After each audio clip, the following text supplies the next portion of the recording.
핫 이슈입니다. 키움 히어로즈 박동원 선수의 배트 던지기가 논란의 중심에 섰습니다. 우리 채널에 많은 분들이 댓글을 쫙 올려주셨는데 저는 늘 모든 댓글을 다 읽습니다. 댓글로 질문이나 의견 언제든 환영하고 있으면 다 아시죠? 하트 뿅뿅. 예. 박동원 선수의 배트가 날아가는 현상. 이에 대한 이제 약간의 분석 그리고 전문가 의견도 조금 들어봤습니다. 향후 개선 여부도 한번 짚어보겠습니다. 취재를 통해서 키움 구단 관계자 그리고 키움 구단의 타격 코치의 의견도 조금 들어봤습니다. 그리고 국민 타자입니다. 이승엽 해설위원의 이 부분에 대한 의견 그리고 조언 같이 확인해 보시겠습니다. 먼저 우리 채널에 올라온 구독자 시청자님들 댓글입니다. 부장님, 요즘 박동원 선수의 배트 플립이 화제입니다. 작년에도 문제가 있던 선수인데 아직도 정신을 못 차렸더군요. 징계나 최소 구두 경고라도 있어야 하는 건 아닌지요. 영상 내용과는 무관합니다. 어제 삼성 키움 시범 경기에서 나온 박동원 선수의 배트 던지기, 삼성 더가웃 쪽으로요. 공론화를 부탁합니다. 한두 번도 아닌데 고쳐지는 모습이 전혀 보이지 않아 화나면서도 무섭습니다. 부장님, 박동원 배트 이야기 좀 해야 되겠습니다. 모두의 안전을 위해서 제발시에 리그 퇴출 건의하고 싶습니다. 저의 개인적인 생각만 아닌 것 같네요. 부장님, 오늘도 키움 박동원 선수가 방망이를 놓쳐서 상대 더가웃에 피해를 줬다고 하네요. 빈볼에 대한 징계처럼 이것도 징계하도록 해야 하지 않을까요? 박동원 선수 배트 논란이 좀 있죠.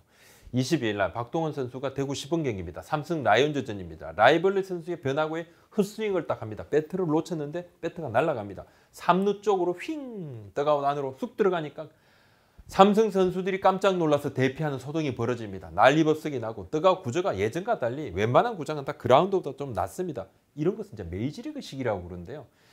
더가웃 뒤쪽은 의자가 쫙 있습니다. 몇 명은 앉아서 보고 앞은 이렇게 계단 형태로 돼 있고 더가웃에 펜스가 있고 보호 펜스가 있죠. 그 다음에 선수들이 이렇게 계단 위에 올라서서 펜스에 기대서 주로 이제 야구를 보는데 몇몇 선수가 피하다가 중심을 잃었습니다. 일부 선수들은 뒤로 넘어지기도 했죠. 박동원 선수가 삼성 더가웃 쪽으로 갑니다. 사과를 했습니다. 자, 배트를 찾으려고 했는데 배트가 없어요. 삼성 외국인 투수 베네켓 선수가 자기가 배트 가지고 있다고 손짓합니다. 이리 오라는 거죠. 베네켓 선수가 좀 장난도 많이 치죠. 삼성 라이온즈의 신인 선수들이 이렇게 인사할 때 본인 옆에서 서서 같이 있기도 하고 그런 장면도 좀 있었죠. 그러면서 베네켓 선수가 스프레이 좀 뿌려! 이렇게 이야기하죠. 박동원 선수가 다가가서 베네켓 선수한테 살짝 미안하다는 표시를 하고 방망이를 건네받고 왔는데 위험천만하죠. 굉장히 위험한 순간이었고 야구 선수들은 더가웃에서 한눈을 잘 팔지 않습니다. 대부분 경기를 다 보죠. 공이 언제 날아올지 모르니까. 하지만 매 순간 잠시도 경기에서 눈을 떼지 않는 것은 사실 불가능합니다. 자, 물도 마실 때가 있죠. 음료수도 먹죠. 옆에 동료하고 잠시 얘기도 할 수도 있죠. 또 장비도 챙겨야 되죠. 이때 볼이나 방망이가 날아들면 위험할 수 있습니다. 주위 동료들이 볼! 조심! 이렇게 이렇게 경고성 외침을 내지를 수도 있지만 웅크리거나 숙이거나 한다고 해서 이제 볼이나 방망이가 안 맞는 것은 아니죠. 위험성은 그대로 있습니다. 그렇다면 박동원 선수만 이렇게 헛스윙하면서 방망이를 놓치는가? 그렇지는 않습니다. 예전에도 선수들 왕왕이 있습니다. 멀리까지 있고 또 메이저리그 같은 경우에도 보면 배트를 놓쳐가지고 더가웃까지 가고 잘못해 다치고 이러면 선수가 가서 미안하다고 하기도 하고 그런 장면들도 나오죠. 근데 예전에 보면 박승민 선수, NC 다이노스 박승민 선수도 그렇고 다른 선수들도 간혹 스윙을 하다가 방망이를 놓쳐서 방망이가 그라운드를 이렇게 떼굴떼굴 굴러가고 또 방망이가 휙휙 돌면서 가서 수비수들이 좀 껑충 뛰면서 피하기도 하고 간혹은 또 더가웃 쪽으로 향하기도 하고 관중석을 보호하는 그물망까지 날아가기도 하고 아찔한 순간입니다. 매우 위험한 상황은 맞죠. 박동원 선수의 방망이를 놓치는 장면에 많은 팬들이 좀 야단도 많이 치시고 또 울분도 토하십니다. 그죠? 오늘 같은 경우는 계속 온라인 커뮤니티에서도 저도 봤습니다만 굉장히 많은 이야기가 있었고 저 역시나 좀 메일도 좀 받았습니다. 지난해도 7월 24일 날 키움 그리고 롯데전에서 롯데자이언츠 오현택 선수의 변화구에 박동원 선수가 헛스윙을 하다가 방망이가 롯데 더가웃 지붕으로 날아갑니다. 지붕이 툭 떨어져서 뚜뚜뚜뚜 떨어집니다. 밑으로 툭. 다음 날인 7월 25일에도 또 방망이가 롯데 떡아웃으로 팍 날아들었어요. 이제 이대호 선수가 롯데. 이대호 선수가 배트를 쥐고 스프레이 좀 뿌려 이렇게 제스처도 취하죠. 보통은 이제 약간 조금 좀 신기한 이런 장면들 보면 선수들이 그냥 웃죠. 뭐 어이없어 하기도 하고. 예전에 보면 정근우 선수가 사고를 맞습니다. 등에 딱 맞고 난 다음에 두산 덕아웃을 갑니다. 두산 덕아웃을 가서 엎드리면서 두산 덕아웃 쪽으로 가니까 그때 이제 두산에 이제 김태형 감독이 아유 막 이렇게 아파서 그때는 이제 약간 표정들이 다 뭔가 좀 베테랑 선수니까 고의로 그랬던 거 아니잖아요.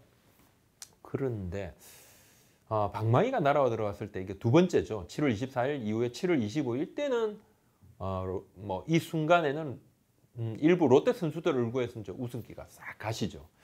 자, 키움 관계자 얘기 한번 들어봤습니다. 박동원의 배트를 놓치는 부분은 분명 개선해야 될 부분이다.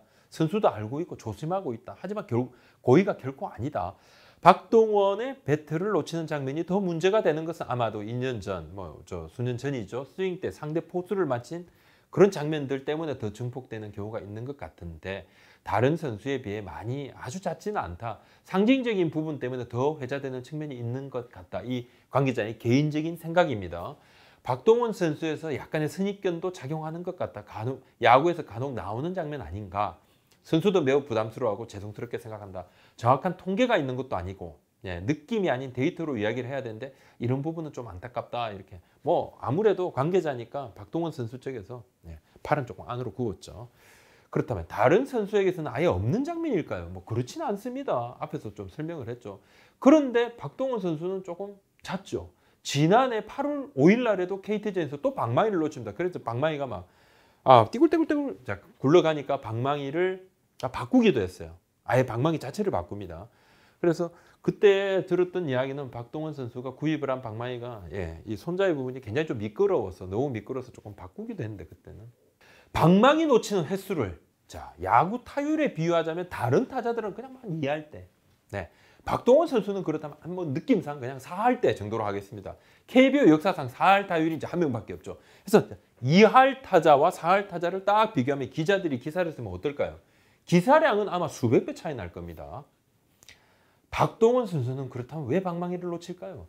배팅 장갑을 끼고 스프레이도 뿌리기도 하고 하는데 왜 방망이를 자꾸 놓칠까요?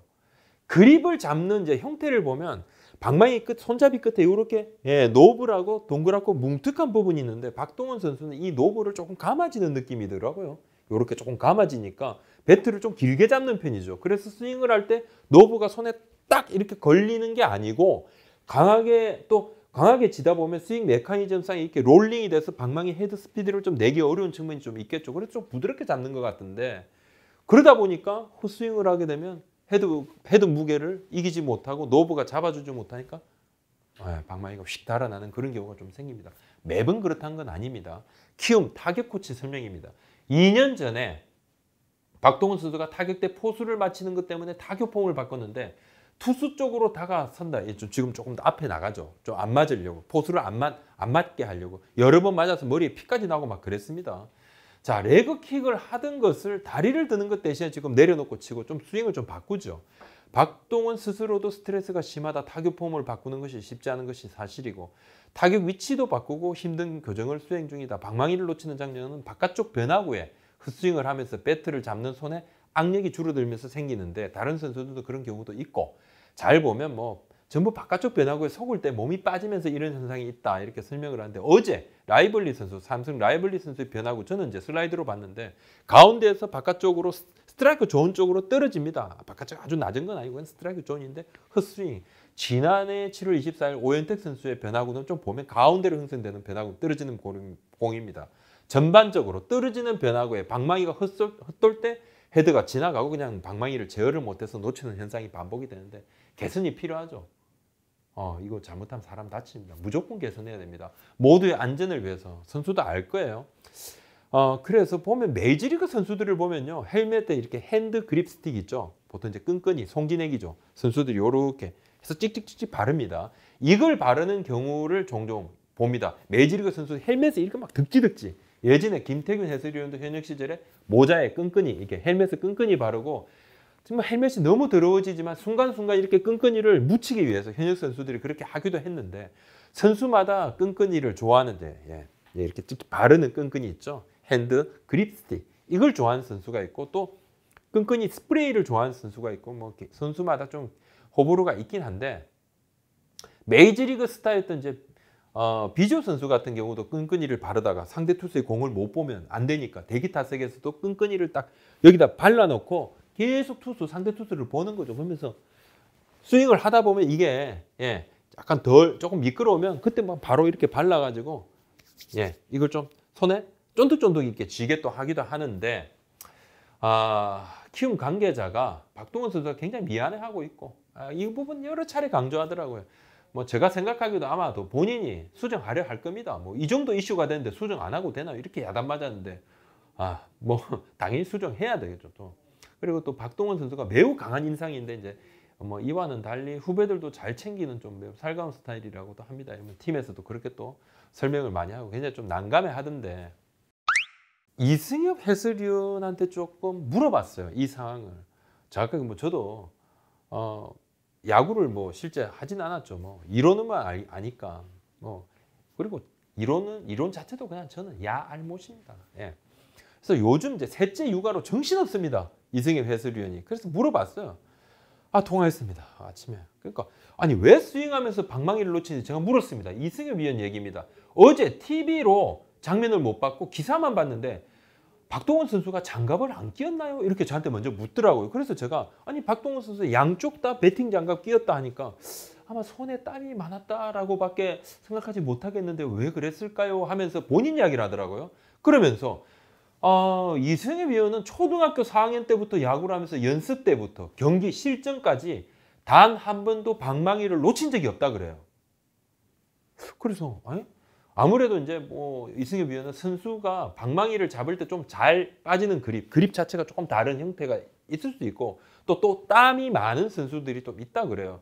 그리고 방망이 손잡이 부분이 조금 미끄러운데 그래서 스프레이를 뿌리는데 여하튼 이런 부분은 박동원 선수가 불편함을 감수하더라도 안 빠지는 방망이를 놓치지 않는 방법을 선택을 하고 고민을 해야 되고 그리고 이승엽 해설위원도 요즘은 이제 야구장 구조상 배트박스에서 떡아웃이 매우 가깝다. 그래서 더 위험하다 이야기를 좀 하더라고요. 그러면서 박동원 선수가 불편하더라도 적응을 해야 된다. 방법을 생각해야 된다. 당연히 이야기합니다. 이거는 본인의 뭐 루틴이다. 나는 원래 그렇게 이런 말이 절대 필요하지 않습니다.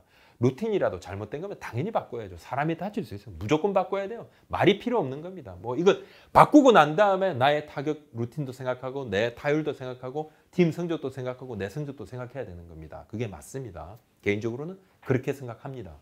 덧붙여 이승엽 해설위원이 요즘 SNS상에서 여러 차례 화제가 됐는데요. 최근에는 술에 잔뜩 취해서 활짝 웃는 모습을 이렇게 하는데 부인이 SNS에 올려서 많은 웃음을 줬습니다. 저도 보고 아이고 이 양반 왜 이래 이런 생각이 좀 들기도 들었는데 참 또 늦둥이 셋째 이게 젖병을 소독하는 사진도 올라와서 많은 분들이 젖병 소독기 아이고 저기 이사장님 좀 젖병 소독기 하나 구입하시죠 이런 이야기 좀 제가 봤습니다. 그래서 제가 오늘 젖병 소독기 선물할 테니까 주소 부르세요 딱 이야기했더니만 젖병 소독기 있다 그런 말씀 하지 마시라면서 젖병 설거지를 먼저 이제 하고 그 다음에 이제 젖병을 끓이고 소독을 하고 그 다음 소독기에 딱 안착시키는 이 3단 청소 방법을 본인이 저한테 설명을 하더라고요. 그래서 최근에 또 이승엽 위원이 삼승을 2위 후보로 꼽은 부분이 생각이 났습니다. 저도 여기 기사도 봤고 그래서 이참에 제가 물었습니다. 삼성 라이온즈 사랑이 대단한 것인가 아니면 삼성이 진짜 부활하는 것인가 이승엽 위원 이야기입니다. 예전에 한 이야기가 자꾸 조금 회자가 계속 반복되는 것 같은데 최근에 다시 전망한 것은 아닌데 개인적으로 삼성은 2위권이라 본다. 2위라고 하지 않았고 2위권.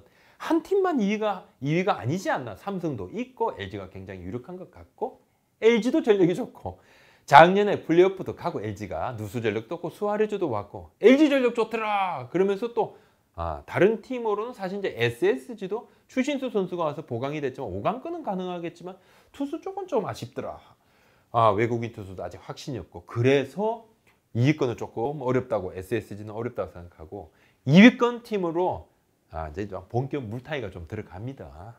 자 LG하고 삼성 라이온즈하고 또 롯데도 사실 상황에 따라서 가능성이 있다. 뭐 벌써 이제 몇 팀을 이야기합니까? NC는 기본적으로 뭐 우승에 가까운 팀이라 이야기를 하고 있더라고요. 그러면서 이 세 팀 롯데.